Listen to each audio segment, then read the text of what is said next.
everybody, and welcome to episode 9 of Just One More Podcast. I am Jeff. And this is John from mybrainongames.com. And a little bit of a different episode today because we're actually doing this one in person on September 10th, 2022. So, for the most part, over the last week, didn't do a whole lot of new games being played. I did unfortunately get sucked into trying to get more trophies out of Aiden Chronicle. Now, did you beat that game last week? Had we already discussed that? Yeah, I did. You're getting more trophies. How are you getting more trophies from a game you've already completed? So, as we discussed,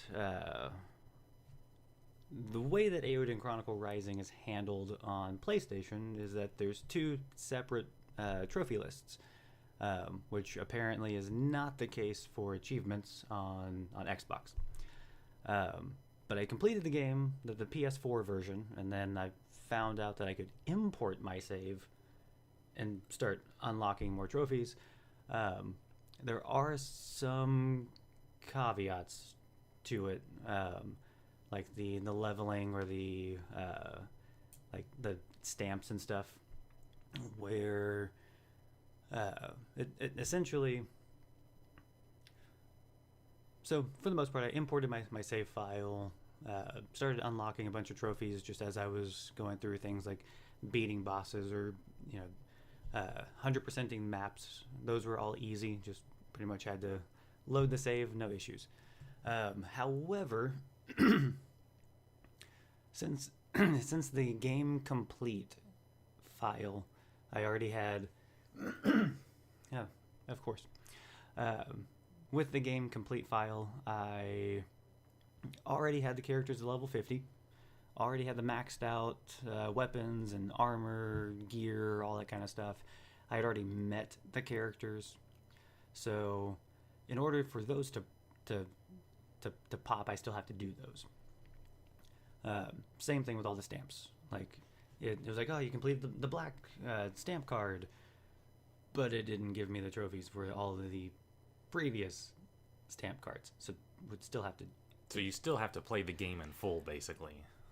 Well, and I started to do that, but it's just not a game that I really want to sink too much more time into. Yeah, so. I'm surprised. I pull up your trophies here, and I'm surprised you have 80% of the game, of the PS5 version. So you did get a lot unlocked by uploading the save. Yeah, and so I did get a lot of them. The thing is that the ones that are remaining are the... it would entail beating the game. Yeah, going back through and doing all the side quests, which are just fetch quests. Because I think the black card is like 40 stamps. I think there's 2 sets of stamp cards that you have to max out that are like 60 stamps each, and I just don't want, because essentially you can't just do the side quests. Like you also have to move the story forward to unlock more side quests. Yeah, you'd be putting another 15 to 20 hours into the game. Yeah, and like I thought, well, just import the save file. Because there are some games that do that. I think we discussed Spider-Man. You play all the PS4 version, you beat it, you get the platinum, you load the PS5's version, you get all of them right away. And poof, a nice new platinum to go along with all the hard work of playing the game once. So that consumed about an hour or two of my time, and an hour or two of my free time to get more trophies.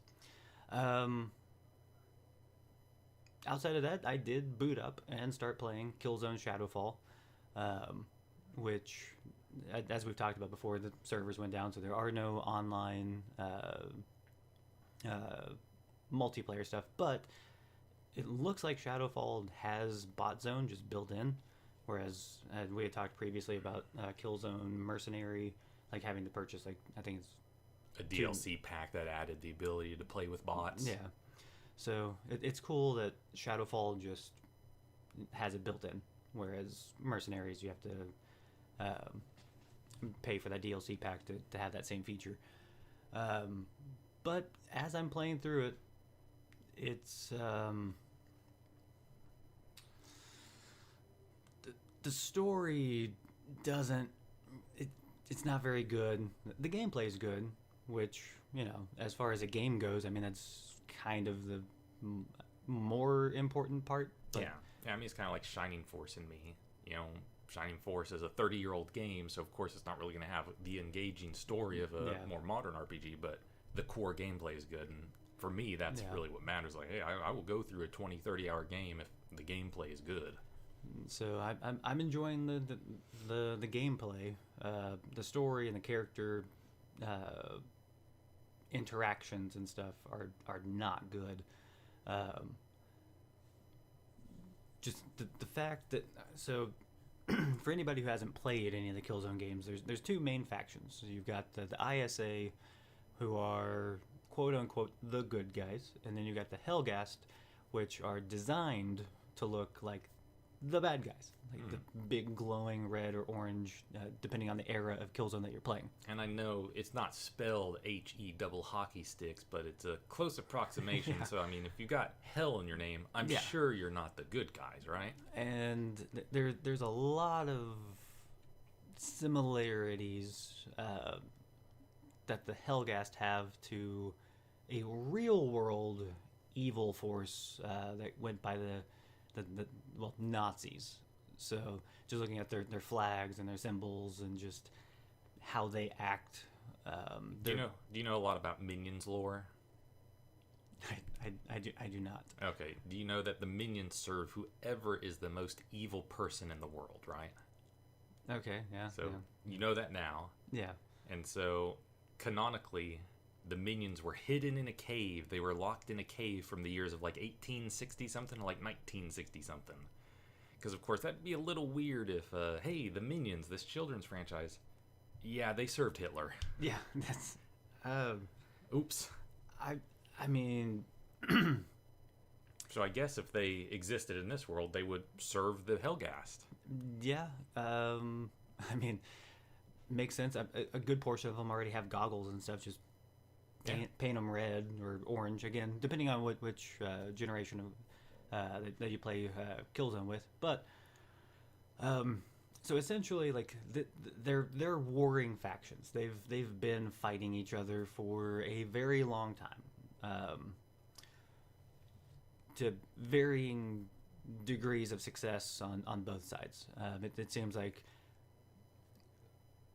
billions get killed, but then there's still billions left to just be super soldiers and be trained to what. Anyway, so the way that the Shadowfall starts out, the game came out in 2013, so if you're concerned about spoilers, it's been almost 10 years. But as the game starts out with the ISA dropping a bomb on the Helghast homeworld, murdering a billion people, just one bomb just blew up like half their planet. Apparently they come to some agreement that the ISA would allow Vecta, the homeworld for the ISA, to be divided in half, build a big wall that build the wall that divides the planet in half. Half of the planet will go to the ISA, or to Vectans, and then the other half they're just gifting to the Helghast. Don't know why. There's not really any explanation. It's just, well, we did this thing, now we're splitting the planet. Half the planet's going to go to the Helghast, and everything's going to be fine. There's not going to be any issues. We're giving our mortal enemies half of our planet. What could go wrong? I'm not gonna lie, this makes me interested to play it. Just see, okay, what is this story like? What is going on here? And the amount of confusion and shock that so many of the, like, as they're showing that the Helghast are coming in, and I mean, just massive ships full of Helghast people, all of them armored and with weapons drawn and ready. Just flying in, just starting to land, and they're just going out and they're shooting people. The amount of confusion on the Vectin and ISA faces, and like, we don't know why they're doing this.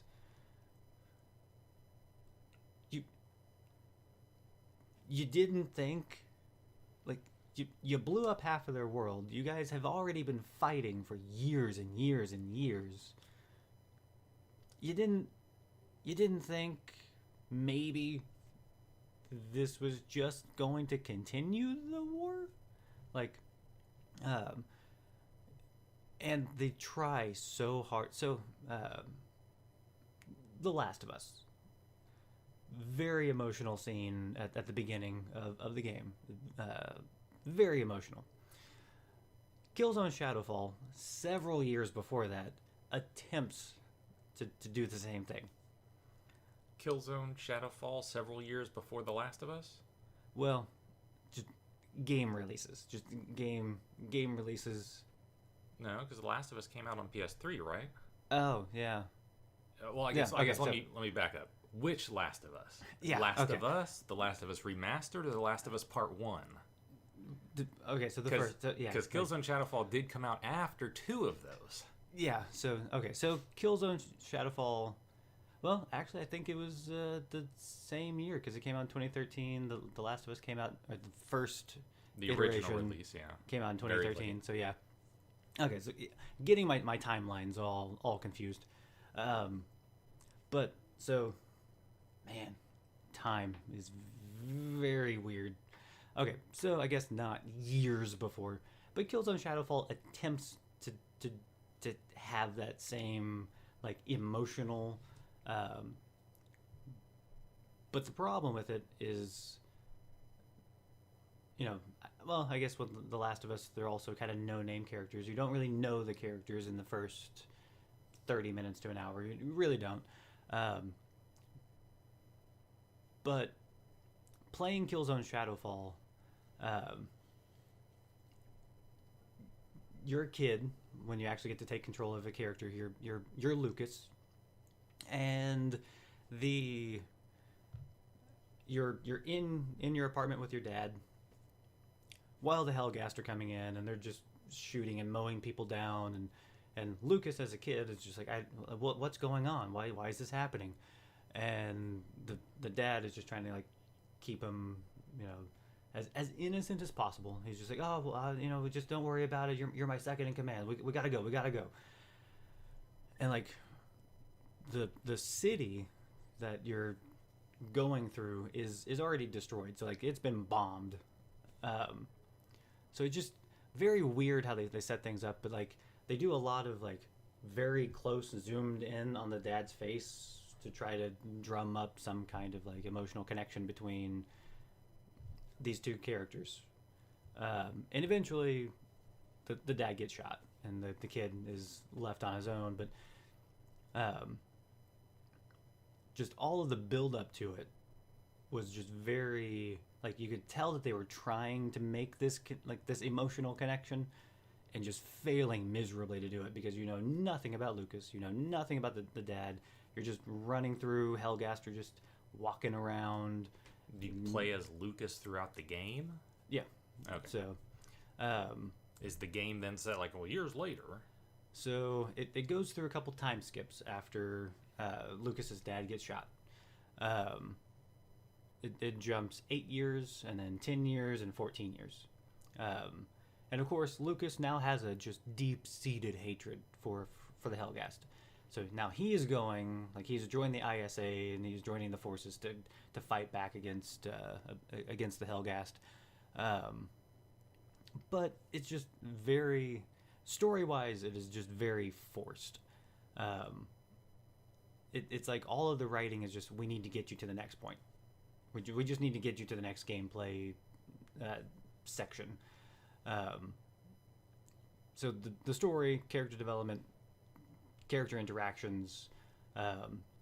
Also, if you're not playing with a headset, you're not hearing anything they're saying, because like I've tried playing without my headset on, and when characters speak, I'm having to like really crank up the TV because they talk so quietly, even though these are military people yelling orders or So for the most part, like it's just gameplay is good. Like I'm enjoying that. The gunplay is very good. But yeah, everything outside of the gameplay just really not good. And I can see why Guerrilla was so happy to ready to move on. Yeah. And I mean they're doing really well with the Horizon games. Outside of the fact that they seem to always release their game poor timing. Bad luck. Side by side with another game that just sweeps the rug out from under them, whether it's Breath of the Wild or Elden Ring. They just don't seem to have a very good job or a very very good luck with releases. But so those are the two things that I've been playing. Just a really good week of just enjoying these games that I've chosen. Well, for my part, as you completed Aiden Chronicles last week, you started up again, so I guess you really beat it last week. I finished Shining Force this week. All right. Not much to say there. I only had like 3 or 4 battles left. I said that much at the end of last week's podcast. Yeah. I think I did have like exactly 3 battles. And was it like a gauntlet of essentially, yeah. So the finale of Shining Force. Have you beat Shining Force? I know you played 2 maybe a lot. I played 2 a lot. I didn't have the opportunity to play the first one. Okay. Yeah, so I mean, it was kind of a gauntlet. It was like a trio of battles that basically just segued right into the next one. And it was very climactic, really cool. Basically, the bad guy, he's trying to summon this ancient dragon to rule over the world. Of course. And so you get up to him, the penultimate battle, you kill him, but he's still got a little bit of life in him, and that's exactly what he needed to summon the dragon. So then the final battle is against this giant 3-headed dragon, and it's really cool because it's just so massive. You got to take on the 3 different heads. There's like one little enemy spawner on each side of them. And so I got lucky with a couple hits, and by this point, a lot of enemies have like 30 hit points, so I'm dealing, anywhere up to 10 damage per attack. And of course, I've got a party of 12, so I can really whittle people down. At this point, with these last couple battles, the bosses are having question marks for health. Basically, their health bar extends past 99 hit points, the max. And so, like, that guy, the big bad guy, he had, like, maybe 150 hit points. The dragon, I think, had, like, 200 or something for the main head. And then, of course, it has the 2 separate heads. I got lucky with one strike from Max, the protagonist, the main character. He had an attack that did like 80 damage. Never dealt that much damage before, and it was a double. Being the hero. And it was a double attack too. So then his next attack also did like 30 or something. So I did like half of its health, a third of its health, right in like one attack. But yeah, Shining Force just had a couple battles left. Climactic finale, really good game. Really like it. Again, it's like 30 years old, so the story is simple. You're dealing with a dark soul. It's kind of reminds me of like Final Fantasy V, if like you're fighting X-Death. Yeah. or the fact that your main character's name is Bartz. Yeah. Or if you're playing the Japanese version, Butts. Yeah, the Butts. Yeah. So the Dark Soul. Okay. And so is that in any way related to the From Software Dark Souls games? No. Soul spelled like sun, S-O-L. Oh, okay. So dark sun. Okay. And actually looking, so I will play Shining Force 2 at some point, but we've discussed I'll wait for that Sega Genesis Mini 2 to come out. Yeah. I kind of want to dive right into it now, honestly, because whenever I was really whenever you're playing a game, you really like it. You almost dread beating it because it's like, I'm about done with it. I just wanted to go on forever, unless it's Elden Ring. I won't have that routine anymore. Like, I'm going to play a little bit of Shining Force today. So I did think about actually just jumping right into the second game because I did have so much fun in the back half of. Okay, I understand the systems. I'm grinding levels. I really enjoyed that part. Yeah, and I might be wrong, but I don't think there's a whole lot of time in between Shining Force and Shining Force 2 as far as like chronology. Game releases. or actually releases. Yeah, like development and stuff. So I think there was, maybe not, nowadays there's like 2 to 3 years plus for development time between sequels. I may have been like that, but I think they did other games in between, like the Game Gear games, which were like Gaiden games, side stories. And actually reading into the chronology, like, okay, where does Shining Force lay in the Shining series? There is a big chronology that connects most of the Shining games, so I was kind of digging into that this week and be like, well, maybe I'll go back and play Shining in the Darkness, that first-person dungeon crawler that started this all. Because you can actually like kind of connect some of the characters and threads between the releases. That's I've kind of found it amusing when you're like, oh, doing like 10 points of damage and like the health bar is like 150 to 200, because like it just, like, as soon as you said that, I started thinking of Disgaea and just the insane number that they have for like health and damage, millions and of damage. Yeah, so like just a simpler time. It's very, when I played Dungeons and Dragons, like you're not talking about attacks that are doing 500 points of damage or 1,000 points of damage or like anything like that. It's 5, 10, 20, 30. Yeah, it's always interesting diving into different JRPGs, because that's one of my favorite things to see. Okay, like whenever you level up, how fast does this stuff scale? Yeah. Because ultimately they're just numbers. It's really like, well, I'm doing like 10% damage, or I'm doing 15% damage. It doesn't matter if the number is 3 or 300. Yeah. So, but Shining Force done, completed. Yeah. And besides that, I did complete another game. I completed a couple games this week. Okay. But one of them was Pac-Man 256. I'd been playing the Pac-Man Museum Plus compilation on and off. Basically, at this point, just playing Pac-Man 256. I'd unlocked pretty much as many achievements as I felt I was going to unlock with the other games, the actual arcade games in there. But Pac-Man 256 had a long, continuous just ordeal of an achievement for basically completing all the missions. All the arcade games in this compilation, they have like 10 to 15 missions, like, hey, get this score, complete this many rounds in one sitting. For Pac-Man 256, the big one was upgrade 10 of the power-ups to their max level. And so you do that just by, as you're going through the maze, you collect these points that you can then pump into your upgrades to power them up, or your power-ups to upgrade them, whichever way you see it. So I'd been working on that, kind of like Shining Force, like, I'm going to miss it. I was playing that like a little bit every day. Like Pac-Man Museum Plus, it was easy. Like, okay, while the little ones watching YouTube getting ready for bed, I can just pop that on for 10 or 15 minutes, make a little bit of progress. So I've been playing that for a long time. I finally got that done. And with that, I think I'm done with the Pac-Man Museum Plus compilation.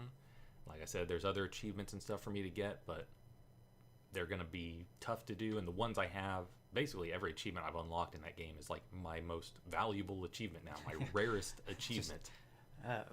But yeah, kind of going back to just like that sense of, when we were playing Elden Ring, like, well, what are you going to play? Elden Ring. Like, for 170 hours, it was just something where, like, I knew what I was playing. I knew what I was, like, what goal I was going towards. Shoot, even for like 100 hours, I figured it'd be done after 100 hours. Yeah. So then it's like, when is this game going to end? Yeah, and so not in a bad way either, man. Loved every minute of it. I'm kind of indifferent about it, because like for me, I was just like, I was ready for it to be done, but also not really ready for it to be done. Like, I was ready to play something else. Yeah, I wasn't ready for it to be done, but I was ready to play something else. But then after I beat it, I was like, oh, well, now what do I want to play? What? And especially because we got all the achievements and trophies in one playthrough, so it's not like, okay, well, I got to play through it a quick second playthrough at least to get this ending or whatnot. So, I mean, it's like, hey, when you're done with the game, we're done. Yeah. I mean, there's more to do, of course, but I think for our purposes, like, hey, I got all the achievements or trophies. I've basically seen everything the developer said was core to that experience. And I've also put 170 plus hours into it, so like I've seen a lot. But so yeah, for the most part, like after beating Elden Ring, it was like, oh man, okay, so now what do I play? And so just still kind of in that pattern of like I've started completing games, like in the last couple of episodes, talking about beating Triangle Strategy, the PS4 version of Iodine. Well, yeah, just Iodine Chronicle Rising. I'm done with that. and then picking up Killzone Shadowfall, and just like I started because with Eowyn Chronicle Rising completed, I started thinking, well, what would be a good RPG to stream on Twitch, like something that I could possibly do voices for, or just a good story to entertain people and just get good narrative stuff on. And the thought very briefly crossed my mind of, well, Octopath Traveler is on Game Pass. Oh, yeah. And you never beat it. You have it on the Switch. Yeah, we both got the big, cool Collector's Edition, right? Yeah, and it is a phenomenal game. I just ended up falling out of it, or like just other games and just life and stuff kind of got in the way of completing it. But I think for the most part, like, I started thinking, I was like, yeah, I could probably do that. And then I started thinking, I was like, do I really want to start over? Because, like, it's not exactly the biggest RPG, but I have put like 20 to 30 hours into it. It's not exactly the hardest RPG to get back into because of just how the story and characters and stuff are structured. So I ended up deciding, no, I'll pick up Killzone Shadowfall. I'll just start playing that because I really don't want to start the experience over again. But I did start thinking that might actually be a good RPG to pick back up on the Switch, you know, as we're kind of in this holding pattern for the next Star Ocean, which... well, at least you are. You know, you need to do what I do. You need to have that backlog. Okay, here's the games I most want to play. That way you kind of have the option to say, okay, well, what sort of RPG is in there? And then what could slot into that time, the before times of Star Ocean 6? Yeah. And, I mean, people at work are starting to talk more and more and more about Like a Dragon, and I'm just like, well... That might actually give enough energy to actually finish that, because like people are talking about, oh yeah, I'm in like chapter 7, chapter 8, chapter 9, chapter 10. Some of the people are like, yeah, I just unlocked that business management mini game, and it just breaks the game. I'm like, yeah, it does. Like you just churn money and just buy whatever you want. Like it completely breaks the game. And so I'm like, well, maybe that'll be something that once I complete Shadowfall, finally wrap up Like a Dragon, especially, you know, kind of getting more in the mentality of, I don't really need to go for the hardest of the trophies. Yeah, just play through the game. And now may be a good time, because I think at TGS, Tokyo Game Show, I think they're going to announce their sequel. The sequel. So it's like, hey, let's put that one to bed before the next one comes out. So real quick, since you brought up TGS, do you think Konami is going to announce a Suikoden collection since they renewed the trademark?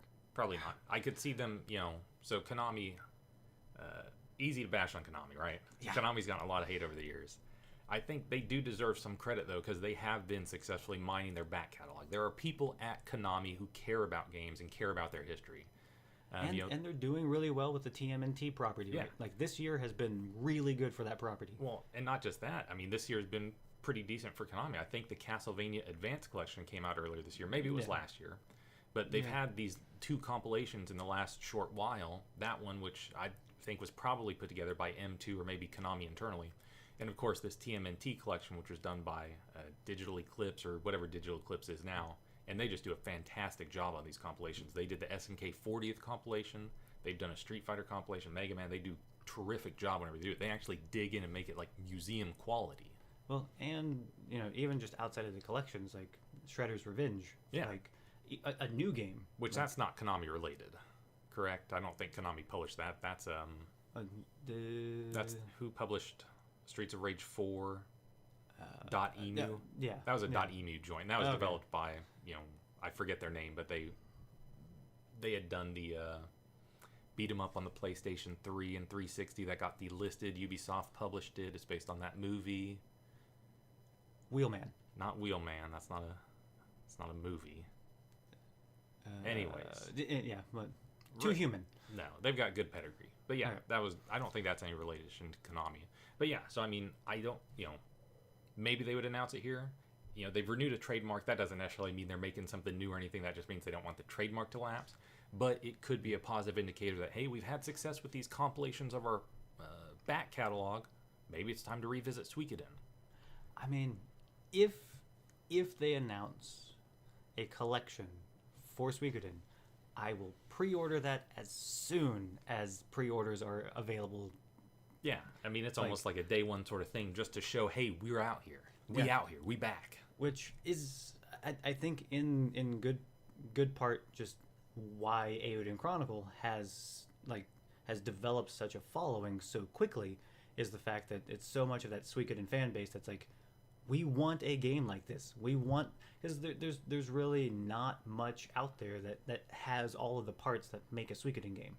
You know, a massive cast of characters, an interesting like geopolitical war going on, some of the most evil villains in gaming history. Like, well, I mean, just like Suikoden 2. Well, I mean, Luca carries like a lot of weight for the villains. Oh yeah, for sure. I mean, he may be like one of the most evil, if not the most evil person, like in an RPG or video game. Like, people talk about Sephiroth being this, you know, super, you know, badass villain, but people just talk about that because Final Fantasy's popular. Yeah, Luca Blight is just demented evil. Like, just so I feel like I said, as soon, if they make an announcement and pre-orders go live, like, that is easily a day one purchase for me. Just to have all those games on a modern platform would be phenomenal. So Konami, if you are listening, which I know you're not, but if you are, like, you've at least got 2 copies of the collection sold here. Yeah, I get it. You know, I've been playing the Suikoden games. Tactics is the next one up on my backlog, my to-do list, and then after that, is it close? Is it? I don't know. I still got a lot. I've kind of been having a good time just going through games on the Xbox since I've got the Series X and cleaning up achievements. So I have felt like after Shining Force and while playing Shining Force, you know, and that tactical mindset. It's not a long RPG. It's not a super long one. So maybe I'll jump into that soon. But 5, I don't have 5 whenever I get it because it's super expensive. Whenever I get to that, I'll have to borrow your copy. Yeah. So, you know, if they put out a compilation, I'm sure it would just, even if they put out a compilation right now, I'm sure it'd just be like 1 or 2, you know, kind of like, hey, here's the PlayStation 1 era of Suikoden, the ones that came out in the West. You know, I don't think they'd put 5 out because with the PS3 digital releases, they never got to that one. They did not, you know, 3 and 4 did not sell well enough where they felt like it was worth their effort to put 5 out. So I don't know that would... The dream would be to have a massive compilation that has all of them, right? Yeah. 1 through 5, Tactics. Maybe you could do Tear Cry somehow. Maybe you can, like, localize some of the Japan-only, like, audio novels or the PSP entries. Like, I easily would drop, like, $120 to get all of those games in one collection. But yeah, I could definitely see them kind of going the Square Enix route, like with the Pixel remasters, where like they announce 1 through 6. Maybe they'll put them on a platform that you don't want to buy them on. So then you buy them on that one, and then once you do, it's like, oh, hey, they're also coming to consoles now. Yeah, like we're doing mobile versions first. Okay, well, you say first, but like, when are the other platforms? Well, we'll see how well this one sells. So I kind of have to buy that to help support the idea of it going to a console. Yeah, this is the mindset of somebody who's bought Final Fantasy X multiple times. Like let's say the PS3 remaster, and then let's say like the PS4 remaster. Yeah. And then you complain about Last of Us. Well, okay, moving on. So yeah, what other game have? And so Pac-Man, pretty much done with that. I will say Pac-Mania. I was having a lot of fun playing that, so maybe I'll still dabble with that Pac-Man Museum compilation, but for the most part, I'm done. I did start playing Sonic Generations. That's one that's been on my backlog for a long time. We actually played it back in 2015. We played like an hour of it, I think, and we unlocked some achievements. We had a good time playing it. Yeah, we just never got back to it for some reason. Yeah, I mean, life and other games, just, you know.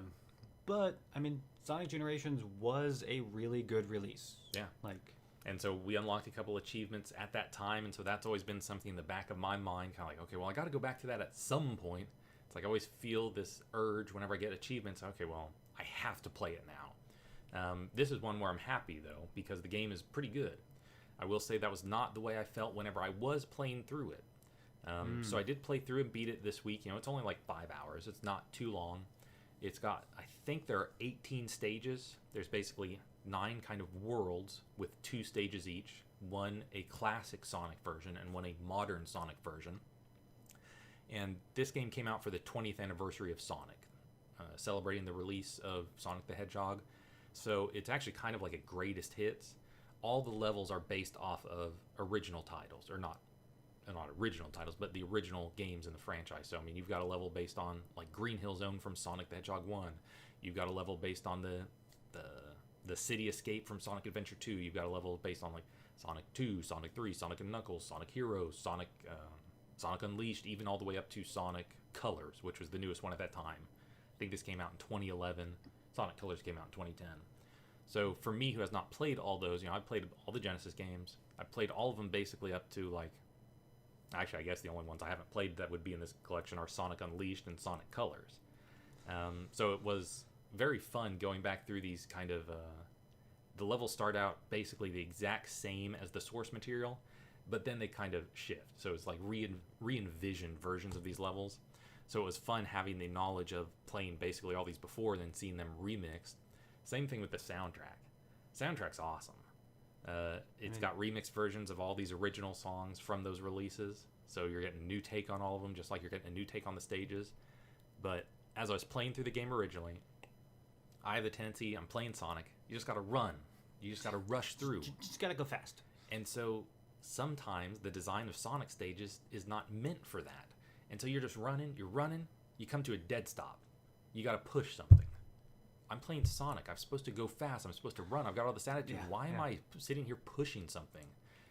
And then it's like, oh, well, I don't even need to platform on top of that. I can platform on other stuff around it, but you still make me push it. And that's kind of in the classic stages, like those side-scrolling stages. And in the modern stages, you kind of get that same sort of thing, too, where you're just running, and then you miss a jump just barely, or you couldn't home into an enemy, and now you can't control the camera. Sonic takes forever to kind of get back up to speed. He's really awkward to control, and then you just start realizing, okay, there's a lot of stuff that kind of sucks about these games. Yeah. And so that initial playthrough is like, okay, I was on the verge of texting and actually say, never let anyone tell you Sonic is good. Sonic sucks. This shit sucks. But unfortunate. But it did rebound. So after I beat the game, I was like, okay, well, I'm gonna do some achievement cleanup. And I'm going to go through the stages and get an S rank, which is basically just beat the level relatively quickly without dying. And so that forced me to kind of slow down, play the stages a little more cautiously. And when I did that, I was like, oh, okay, this is enjoyable. This is how you're supposed to play. Like, yes, Sonic is all about attitude and about running fast, but there are times when you can't do that. There are specific sequences in the stage where it's like, okay, you got a bunch of loops, you just got a straightaway, run. But there is platforming. This is a platformer, so there are points where you have to slow down and take it easy. And once I did that, then it's like, okay, this game's actually really enjoyable, really fun. And I remember, like I grew up more as a Sega kid than Nintendo, but for the most part, like, as you and I played Mario and Sonic games, not the Olympic games, just the individual games in their franchises.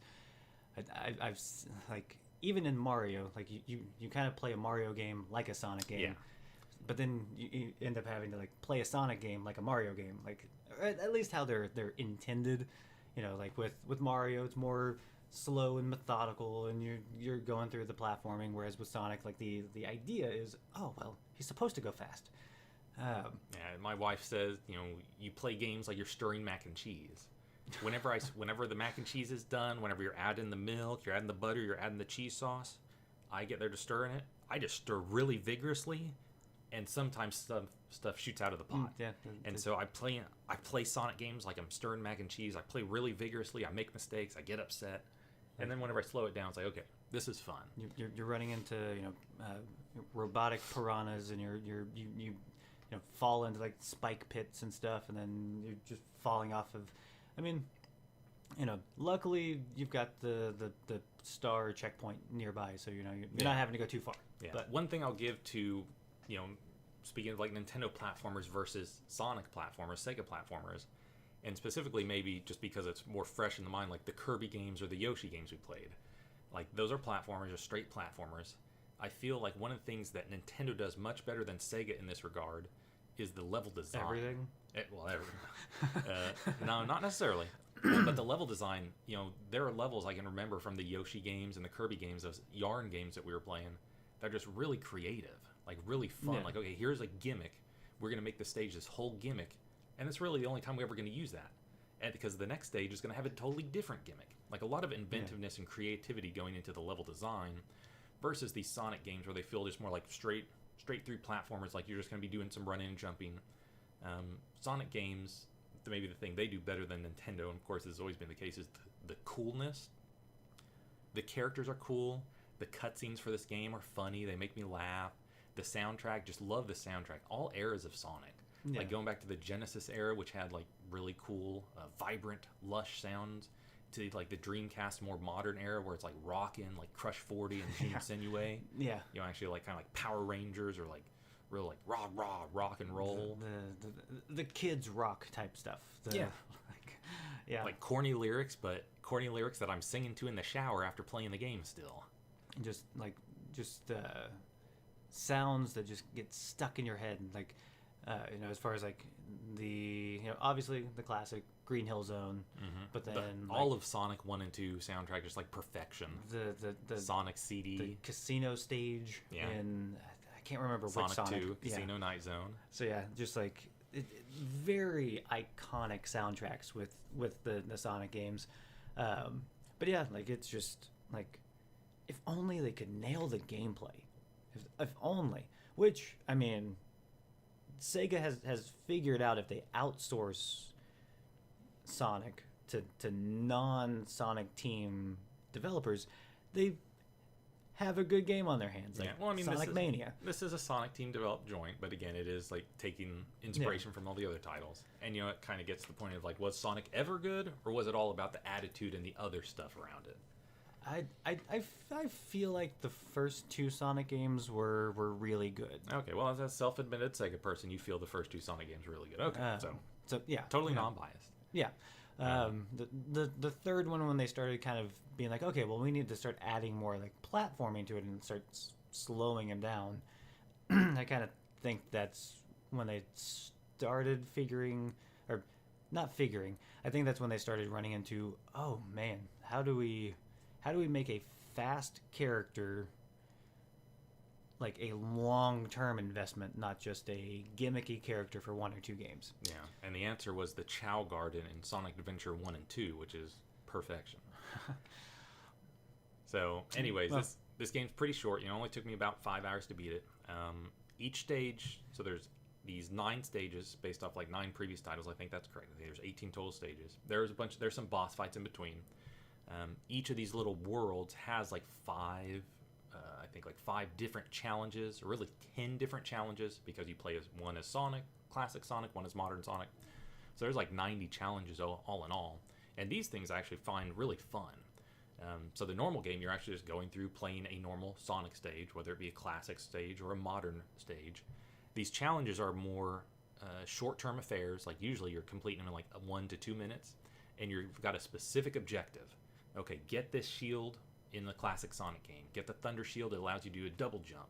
And so the stages are kind of designed around that. Or, hey, get 100 coins, 100 rings before the end of the stage, and there's this sprinkler thing that's flying around the stage that's dropping them.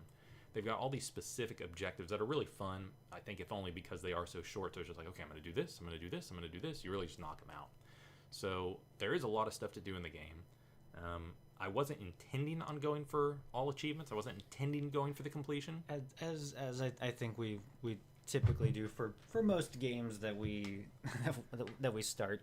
But what kind of pushed me over the edge was the realization that, okay, I get graded on how I do in the main stages as well as those challenges. And like I said, there's 90 challenges. So I originally thought, just kind of perusing the achievement list, that I was going to have to get an S rank in all 90 challenges. And I was like, okay, well, I'm drawing the line there. I'm not doing that. That's a lot. Even though they're only like a minute or two long, that'd be a lot. Well, once I beat the game and started kind of going back through the achievement list, it's like, oh, I only have to get an S rank in the core stages, the core 18. So I did that. I actually completed that yesterday after like, another hour or two. all I have to do is just complete all the challenges. It doesn't matter my rank. And so it's like, okay. you know what? I may go for this. And so then the next big holdup is going to be collectibles. There are 5 red rings in each of the core stages. So 5 in the classic version, 5 in the modern version, so on and so forth for all of those. That'll be the one where I will have to use a guide to find those missing ones. There are some stages I've actually completed, got all rings myself, just going through trying to get the S rank. And there are others where like I see the ring, I know how to get to it. I just missed the jump the 1 or 2 times I played the stage, so I'll have to come back and get it. And then it will be a little tedious. It has some Xbox Live connectivity, which I didn't know. It's not like versus multiplayer or anything like that, in the sense that it's at the same time. It's really just like time trial stages. I will have to also go through and basically beat every challenge. I don't know, actually, now that I think about it. Every challenge or every stage in the online version equivalent to get a score posted to the leaderboard. But, after doing all this, it's like I think I'm like 9 hours into the game. I think a completion estimate from True Achievements is like 15 to 25. I don't think it'll take me that long, but I didn't intend on going for the full achievement completion. But after getting this far, it's like, it's not going to be that hard. I think I'm going to go for it. And I'm having a good time playing the game. So in Generations, and so in the first, well, pretty much in any Sonic game, there's those Chaos Emerald stages. Yep. Does Generations have? No. So I mean, you do collect the Chaos Emeralds, but there's not like a separate mini game tied to. Not necessarily. Generally you get them from beating side bosses. So hey, Shadow's in the game, or Silver the Hedgehog's in the game, or Metal Sonic. You defeat them, and then they'll give you a Chaos Emerald. And then there's a couple more scattered throughout kind of the menu selection. The front end for the game is really cool. It's basically like one long continuous plane. And as you walk, it's like, okay, here's the Green Hill Zone area. And it's kind of got Green Hill Zone in the background. And then you can kind of platform around that to get to these individual challenges. And like, here's Tails, he'll tell you tips. And then you go on to the Casino Night Zone or Chemical Plant Zone, and then here's so-and-so, Knuckles, and he's going to tell you some stuff, and you can platform around. Every now and then it's like, oh, here's Shadow the Hedgehog, or here's a challenge where you're going to get this, or here's an actual main boss. Okay, so, I mean, for 5 hours, I mean, not... Yeah, I mean, I'd recommend playing it. In fact, I want to show you at least some of the cutscenes today, just because there's 1 or 2 with Eggman. This game deals with time travel. It's Sonic Generations. There's a reason why there's all these stages from past Sonic games. The storyline has to do with time travel. So there's essentially 2 versions. You've got the classic Sonic, you've got the modern Sonic. You also got classic Tails and modern Tails. You've got classic Eggman, Dr. Robotnik, and modern Eggman, Dr. Eggman. So there's a lot of funny interactions between Eggman and Robotnik. There's at least 1 or 2 cutscenes I just want to show you to see those. But story deals with time travel. There's a reason behind all this. Is there any stages based off of the Mean Bean Machine, or no? Nothing like dropping from the skies or anything. Okay. No, there is a cool DLC, free DLC now. It used to cost like $1.50 or something whenever the game came out, but Sega has since made it free and it's still attainable. This is a backwards compatible game on the Xbox, and actually improvements like 60 frames per second. But the free DLC is a Casino Night Zone pinball table. So it is a really cool pinball table all done up to represent like the Casino Night Zone from Sonic 2. And it's seems like pretty good pinball, actually. That's pretty neat. Well, and I surprisingly seem to be good at pinball games. So that might be something that I need to. Yeah, maybe worth checking out. Speaking of checking out, I'd also maybe like to check out Sonic Generations on the 3DS, because it has some slight variations from the console versions. These were in celebration of the 20th anniversary. We're pulling levels from old Sonic games, kind of reimagining them. The Sonic Generations game on the 3DS, the handheld platform, has some different stages, and it also pulls from different Sonic games. So it's pulling more in the back end towards like Sonic Rush and Sonic Rush Adventure on the DS, and I think even some Sonic Advance games. Like, hey, we're going to pull more from the handheld games. So I don't... Kind of a cool concept with that. Yeah, so I mean, I'd kind of be interested in checking that out now, in the same way of like, hey, this Sonic Generations game was good, let me check that out. It kind of, kind of the same design philosophy behind Smash Brothers for the Wii U and 3DS. They each had different stages, the 3DS one kind of had more games or more stages based on games that were handheld centric.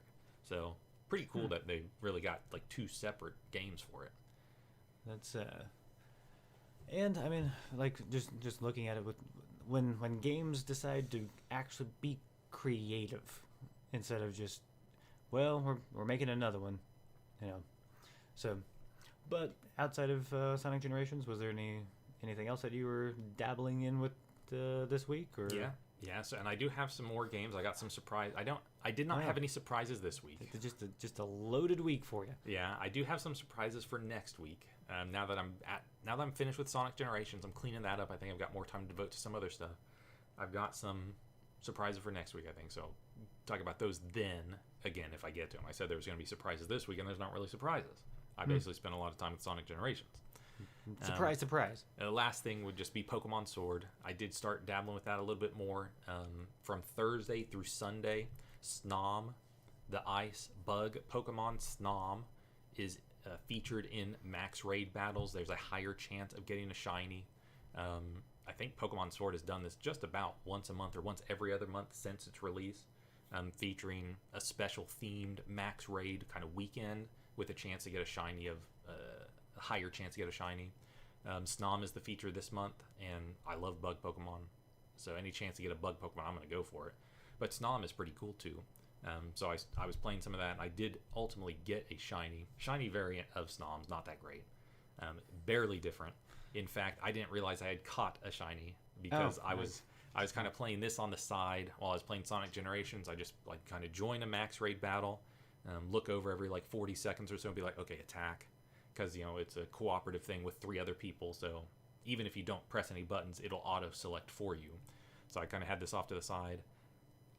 I had caught a shiny and I didn't realize it, and it's probably because I wasn't paying full attention, and also because it's hard to tell the difference.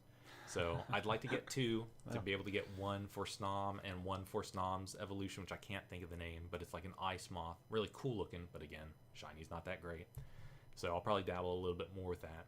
And then I guess also on Pokemon Sword, Sword and Shield, they have been releasing Ash's Party, like 1 Pokemon a week for the last 2-3 weeks now. So that's out there to claim. I think this week is Gengar.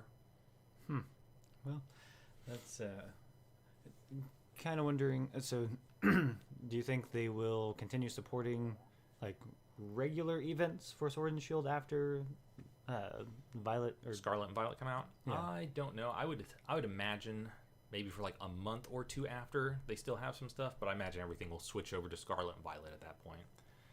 It's been the case where they've kind of had like 3 or 4, just looking at the core games, the primary series, and not the spin-offs.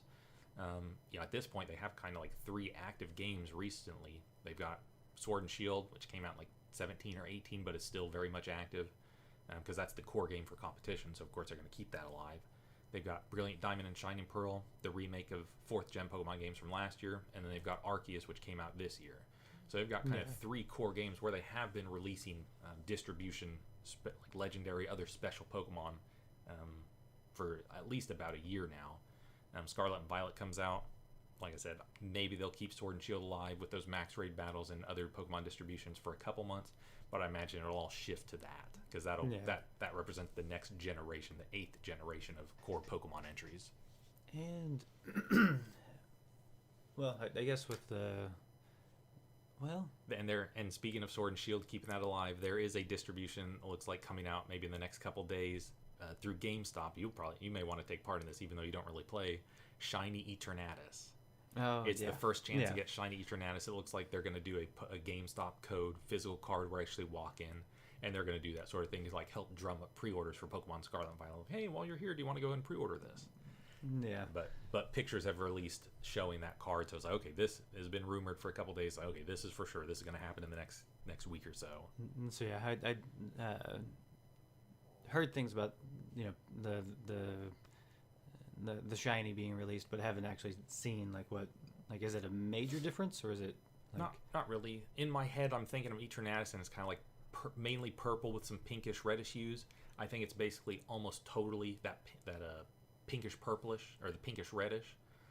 So I mean, it is different, but I don't know. Eternatus is cool. I don't really like the Pokemon that much.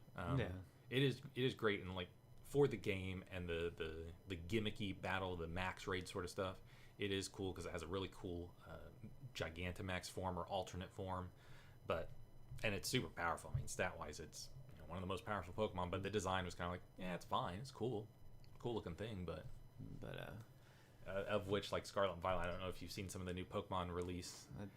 Like the bikes and stuff. The bikes and stuff have not been.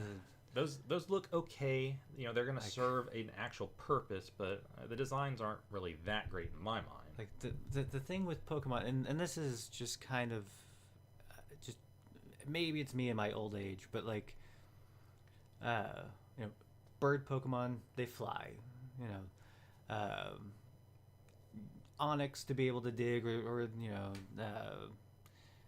Diglett for digging, or Lapras for surfing, Gyarados for surfing. Like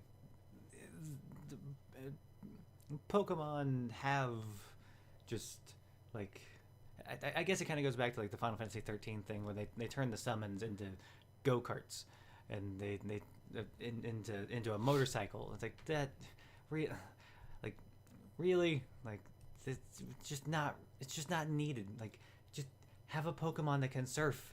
Have a Pokemon that can go up a waterfall. Like yeah. And I mean at this point, like it was a big thing back in the day. Like okay, you have to have a Pokemon that can learn this HM so you can actually traverse. You can use strength to move boulders. You can surf or fly.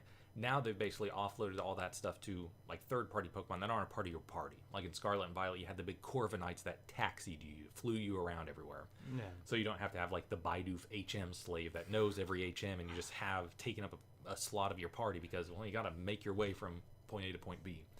But this week they did have a Pokemon Scarlet and Violet video where they just released some more details about the game and announced some new Pokemon. Have you seen the new Pokemon? I have not. Okay, so this is going to be live reaction.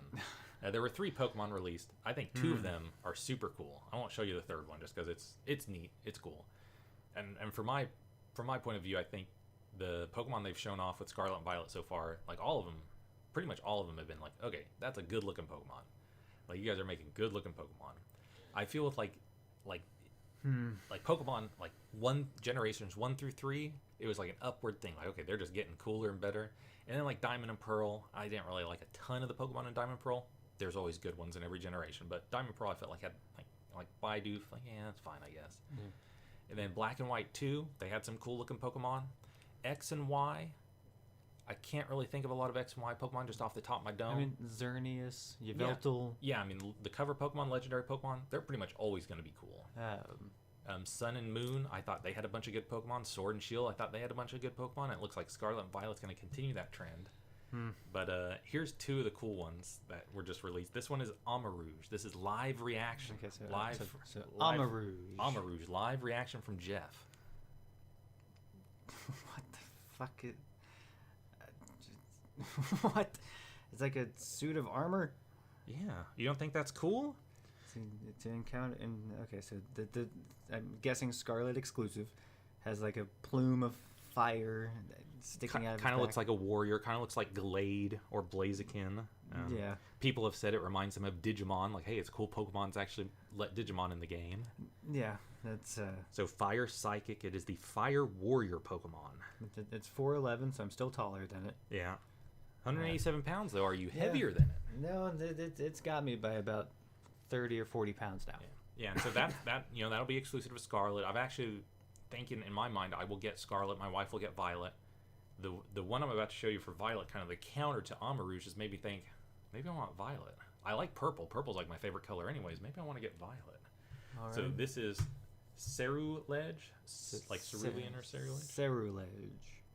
Okay, so that one looks very Digimon-like, and the Fire Blades Pokemon, Fire Ghost. Oh, I do like ghost Pokemon. Yeah. And I like fire Pokemon. Yeah, and it's kind of got the same thing going on with its head. It's got like a plume of like fire up there, except for it's like a blue fire, kind of bluish purple. It got blades for arm.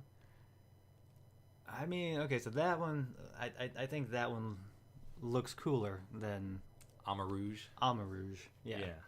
I think they both look pretty cool. I agree the same thing though. Cerulege gets the edge over Amarouge.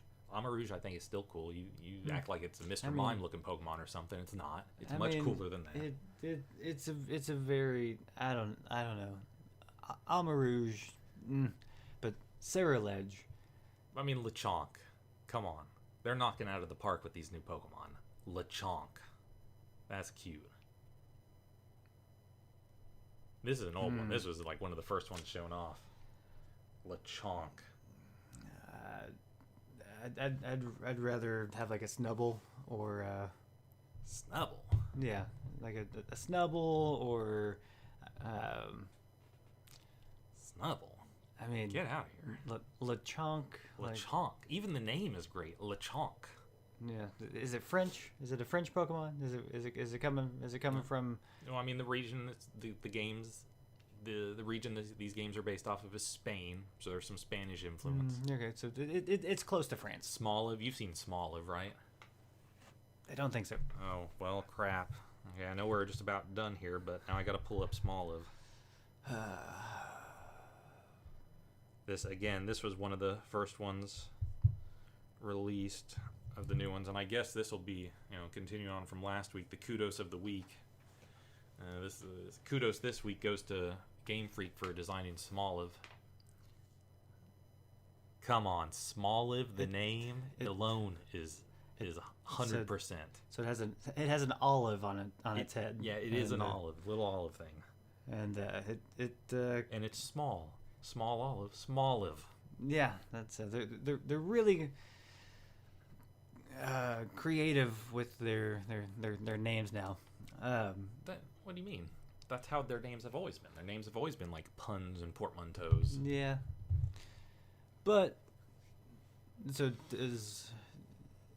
I have no idea how many Pokemon there are now, but will this it's like 890 something. This game will probably push it up to like the 960s, 970s, 980s. Right. Won't be quite at 1,000, I guess. That's my guess. I'm curious to see if they go all out for like a super spectacular 1,000th Pokemon. Like if they do something special. Yeah, because it's like we have now made 1,000 Pokemon. It's just a new unknown that's just 1000. Or Mew 3. Mew, No. Mewtwo, Mew 3. No. I mean, I think that would be kind of throw it back to the original. They could do something. Or just a new Rotom form. They could do something honoring like the creator of Pokemon. Which I'm drawing a blank on his name now. Yeah, I want to say Ken Sugimori, but that's not it. He's just an original artist. But anyway, this is shameful. I know this, listeners. I know this is just not on the tip of my tongue right now. I mean, the reason that John is around is because of his encyclopedic memory about anything and everything gaming. So. Tajiri? Satoshi Tajiri. Didn't even get a chance to finish looking it up. Okay. Satoshi Tajiri. Just had to flip through those mental pages before getting to it. So for the upcoming week, you've got Shining Force done, and you said you're mopping up Sonic Generations. Yeah, I'll keep trucking away at Sonic Generations. I do have two surprise games queued up that'll be short, kind of getting back to that Donut County, What Remains of Edith Finch thing, kind of like short games. Yeah. These are not really indie games per se. They've got an interesting publisher. You'll never guess it, but we'll leave it at that. And then... Is it Annapurna? No. Okay. Yeah, see, I said you'd never guess it, you have not guessed it. I did also buy a couple of shoot-em-ups on the Xbox, a couple of backwards compatible 360 shoot-em-ups. I've had them on my kind of wish list for a long time. And I was thinking last night, in fear of something getting delisted, it's like I'd probably just start buying those. I don't plan on playing them anytime soon. But just in case they go away, they're going to take like 1 or 2 hours, so maybe I will. I was like, why am I waiting around? They're $10. They're inexpensive. Let me just start kind of buying those and chipping that list down. So maybe I'll play one of those too. So, I don't know if it's just like my memory is going, or if I just think I saw it, but. For some reason, over the last week, have you seen anything about Microsoft continuing backwards compatibility? Like they're making another, like No, I mean effort. No, I mean Microsoft said like tail end of last year, whenever they put out their last backwards compatible update, like this is the final one. Okay. We are moving the team who are responsible for this. We're moving them to other things. Basically, we've done as much as we can with current licenses and whatnot. Okay. Because theoretically they could make every game backwards compatible, but it all comes back to licensing the games. Just how much it costs to do it. And I guess the way contracts for games are written nowadays, it's prohibitive. Like you can't just say, okay, it's kind of like with PS3 backwards compatibility on the PS5. Like it's all streaming. One, for technical reasons, but two, because the contracts probably whenever they originally published these games on the PlayStation and the Xbox, they said, hey, you're publishing it for this console. So if you want to put games out on future platforms, you have to go back to those publishers and say, hey, can we redo this? Are you guys interested in even doing this? Who owns the rights to publish this game nowadays? So it's especially after the last year or two of just spending sprees of buying studios. Like it's like who owns what now? Yeah. So I mean, Microsoft flat out said, hey, we are done with this initiative. We've done all that we can do. Which I don't know if it was like tied to like the Activision Blizzard talks and stuff, but anyway, so for the most part, like Microsoft, I hope they do more with backwards compatibility, but and I will say, speaking of like shoot 'em ups, 360 era shoot 'em ups that are backwards compatible, there is one whenever I compiled this list a couple months ago where Omega 5, it was published by Hudson. Konami purchased Hudson. This was a shoot 'em up released like late 2000s, 2010, something on the 360. It was delisted. It's actually backwards compatible, but it got delisted. It got relisted a month or two ago. So even though a game gets delisted, there is still a chance that it could come back. Yeah, I mean, companies being like, well, hey, I think actually, speaking of Konami specifically, they have teased that, hey, they took MGS2, those HD compilations down, that they have teased, hey, they're coming back soon. Basically, they just had to take them down because of licensing reasons. Like, some of the footage in MGS2, they licensed out. The contract expired. They have to go back and say, hey, can we license this for another 5 years or whatnot? So, I mean, Konami, and, that Omega 5 game, Konami purchased Hudson. They actually did the work or whatever was required to get that game relisted. So, for the most part, like, fingers crossed that we're seeing a rebirth at Konami. Like, hopefully, like, we're seeing them start to... Maybe they've recouped enough of what they spent on Hideo Kojima projects, and they're like, okay, we can start making games now. We can start getting back into game development. We're just never going to have those kinds of budgets again. Yeah, even if it's not new games. Konami, you got a great back catalog of games. Mine that. Just put those out. Do a Contra collection. They did. Oh, okay. Yeah, I mean, in my mind, this all kind of started whenever they did their Contra, Castlevania, and Arcade Classics collection. And really, I guess it started a little bit before that, whenever they put out that P-Cross style game on phones. Did you ever play that? No. Okay, that is actually a really good game. Really good P-Cross style game of Konami history. The puzzles all represent like Konami pixel art, and it's got a wild soundtrack with tons of tracks from classic Konami games. Like that was like the first thing post Kojima exit where it's like, okay, someone at Konami does care about video games, and someone cares about their past. I think I downloaded it, so I should be able to download it again. I don't know if it's still on any of the stores. I believe it is. Okay, so don't have to worry about that. But it's got a ton of content too. And I mean, I know how much you love Picross games. Yeah, that is actually a good one. There's a ton of Picross clones on app stores. Not all of them good. This one was actually really good, like surprising, because it was like at that era where like, wait a minute, Konami put out a video game and it's good? Yeah. What? What kind of hellscape is this? Yeah, this is not Metal Gear Survive. Yeah, this is but so going into the week, you'll be continuing Killzone Shadowfall, probably see credits roll this week. Yeah, this coming week. Because it definitely can't be that long. Like I think I'm already, like I've played for about an hour, maybe 2 hours, and I'm already wrapped up chapter 3, started chapter 4, and I'm not really sure exactly how many chapters are in Shadowfall, but can't be much. I mean, it's a first-person shooter. It was a launch title for the PS4, and you can definitely tell that Guerrilla Games was ready to do something else. So I really don't think that there's much story-wise, like maybe 9 chapters, 10 chapters, I would imagine. And then probably just gonna go into Yakuza Like a Dragon.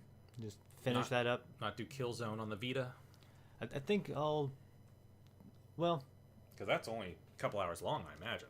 Yeah, and from what I played, both with the multiplayer and with just a little bit of the single player of Mercenary, is really good. Like, it seems like they found a studio that, kind of like what we're talking about with Konami, they were like passionate about doing this project. They wanted to do this versus just being like, well, we have to do this.